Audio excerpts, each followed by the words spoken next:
Live Pratapgarh में आपका स्वागत है। मैं दुर्गेश। दोस्तों, आने वाले उत्तर प्रदेश में 10 विधानसभा सीटों पर उपचुनाव होने वाले हैं और उपचुनाव की घोषणा कभी भी हो सकती है। लेकिन इस चुनाव की घोषणा के पहले भारतीय जनता पार्टी और समाजवादी पार्टी ने अब पूरी ताकत झोंकना शुरू कर दिया है।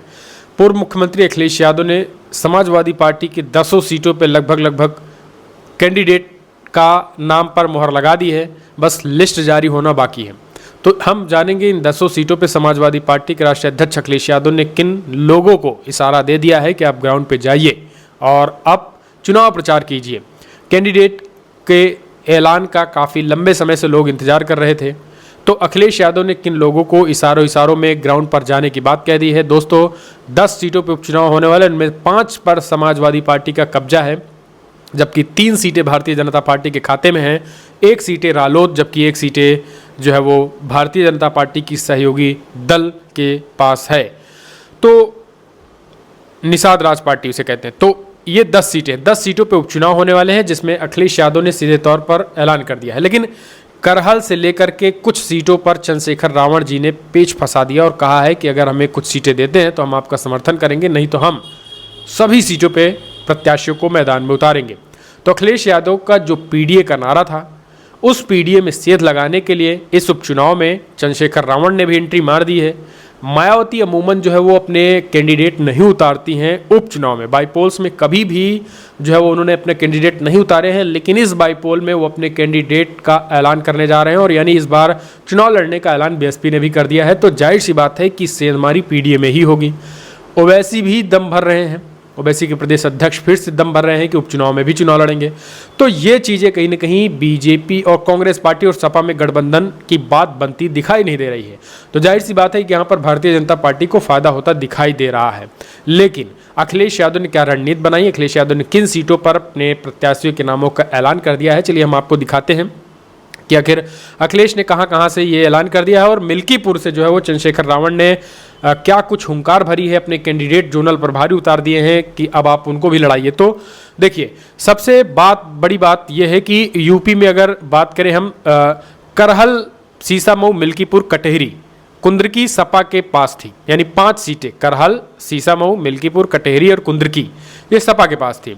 वहीं खैर, गाजियाबाद और फूलपुर सीट भाजपा के पास थी।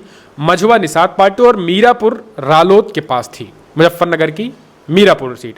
अब इनमें से करहल सीट पे तो सपा अध्यक्ष अखिलेश यादव ही इस्तीफे से रिक्त हुई थी। आपको बता दें, जो 10 सीटें हैं इनमें से 9 लोग सांसद चुने गए हैं, अपने अपने विधानसभा उनको सांसदी का टिकट दिया गया था तो वो सांसद चुन लिए गए हैं। जबकि 1 सीट जो सीसामऊ की है कानपुर की, वहाँ पे इरफान सोलंकी जो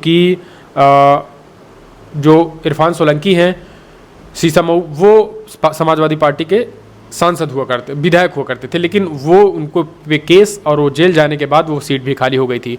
तो चलिए आपको बता देते हैं कि करहल से अगर बात करें तो अखिलेश यादव समाजवादी पार्टी ने पूर्व सांसद तेज प्रताप यादव को कह दिया है कि आप तैयारियों में जुट जाइए। तेज प्रताप यादव उनके चाचा के लड़के हैं। मिल्कीपुर विधानसभा सीट की बात करें तो अयोध्या की मिल्कीपुर सीट से जो है वो अवधेश प्रसाद के बेटे अजीत प्रसाद को अखिलेश ने कह दिया है कि आप चुनाव प्रचार करिए। जबकि कटेहरी सीट से सांसद लालजी वर्मा के सांसद चुने जाने के बाद खाली हुई थी उनकी बेटी छाया वर्मा, अम्बेडकर नगर की सीट है ये। कटेहरी से छाया वर्मा को अखिलेश ने कह दिया है कि चुनाव मैदान में आप उतर जाइए। अखिलेश के नज़दीकी नेताओं की बात करें तो कुंदरकी से पूर्व विधायक रिजवान भी तैयारी में जुटे हैं। वहीं खैर में ओमपाल सिंह ने भी जो है वो समाजवादी पार्टी की तरफ से संपर्क शुरू कर दिया है। इस बीच अगर बात करें हम तो मीरापुर, जो कि मुजफ्फरनगर सीट है, यहाँ से विधायक कादिर राणा को अखिलेश ने इशारा दे दिया है। जबकि सीसामऊ से इरफान सोलंकी के परिवार को ही टिकट लड़ाए जाने का ऐलान किया है। लगभग मामला फाइनल हो गया है। लेकिन गाजियाबाद, मझुआ और फूलपुर सीटों पर समाजवादी पार्टी ने अभी अपने प्रत्याशियों के ना तो ऐलान किया है और ना ही अभी किसी को कहा है कि आप लड़िए। वहाँ इन 3 सीटों को छोड़ दिया जाए, गाजियाबाद, मझुआ और फूलपुर, बाकी सीटों पर लगभग नाम फाइनल हो चुके हैं कि समाजवादी पार्टी के टिकट तले लड़ेगा कौन। लेकिन ये तो समाजवादी पार्टी के हाल हुए। अब कांग्रेस पार्टी जो है वो लगातार 3-4 सीटें मांग रही है। उनका कहना है कि हम भी जीतेंगे। तो समाजवादी पार्टी और कांग्रेस का गठबंधन फिलहाल इस बाईपोल में आपको नहीं दिखाई देगा, क्योंकि टिकट बंटवारे को लेकर बात नहीं बनी है। लेकिन अब बात कर लेते हैं चंद्रशेखर रावण की। चंद्रशेखर रावण अखिलेश की मुश्किलें बढ़ा रहे हैं। तो पिछड़े दलितों और मुस्लिमों के वोटों में सेंधमारी करने के लिए जो है वो अयोध्या पहुंच चुके हैं। मिल्कीपुर से लेकर के मुजफ्फरनगर की मीरापुर सीट तक चंद्रशेखर रावण सांसद बनने के बाद वो अब जो है वो विधानसभा में उपचुनाव में खुलकर मैदान में आ चुके हैं। बहुजन समाज पार्टी तो इस बार कैंडिडेट उतार ही रही है, लेकिन चंद्रशेखर रावण ने अखिलेश यादव की मुश्किलें बढ़ा दी हैं। इसके पीछे की रीजन ये है कि करहल में तो आपने देखा ही, लेकिन अब मिल्कीपुर जहाँ कहा जाता है कि यहाँ पर SC ST के ज़्यादा वोट बैंक है, वहाँ पर चंद्रशेखर रावण ने एंट्री मार दी है। चंद्रशेखर रावण ने यहाँ पर अपने जोनल प्रभारी नियुक्त कर दिए हैं। आज़ाद समाज पार्टी काशीराम ने मिल्कीपुर उपचुनाव में प्रभारी घोषित कर दिया है। यहाँ पर रणधीर भारती कोरी को प्रभारी बनाया गया है।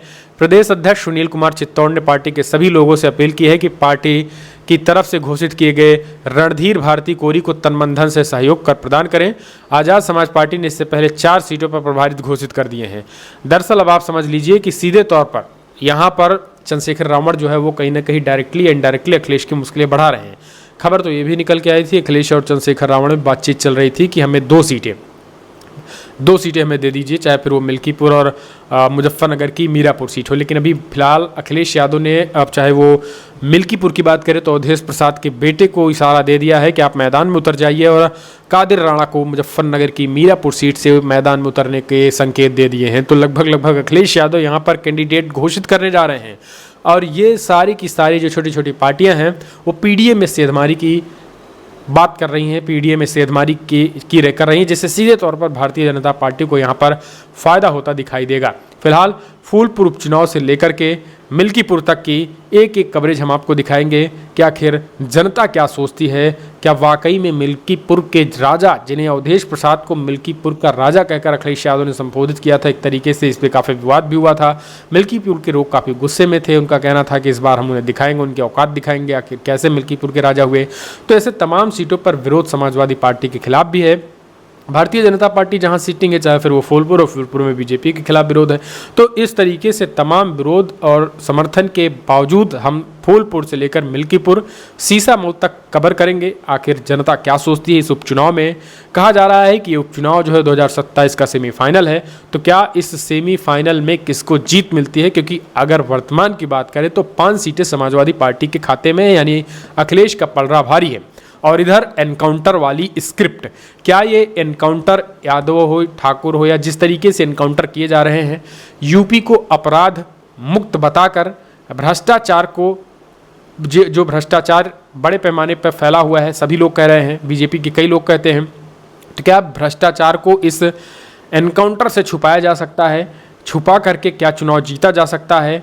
जैसा अखिलेश यादव ने आरोप लगाते हैं कि यादवों को टारगेट करके जो चुनाव जीतने की तैयारी है। आप अपने सुझाव दीजिए, 10 सीटों पे कौन किस पर बाजी मारेगा। इस वीडियो में इतना ही, चैनल को सब्सक्राइब करें।